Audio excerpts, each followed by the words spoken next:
В Якутске задержан мужчина, подозреваемый в совершении 15 краж из частных домов.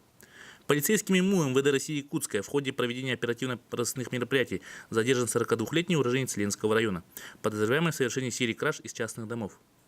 Его причастность установлена по 15 фактам краж, общий ущерб по которым составил более 1 миллиона рублей. Подозреваемый проникал в жилище, взломав окна и дверные замки. Из домов потерпевших он похищал практически все – ювелирные изделия, технику, денежные средства, вплоть до мебели и радиаторов отопления.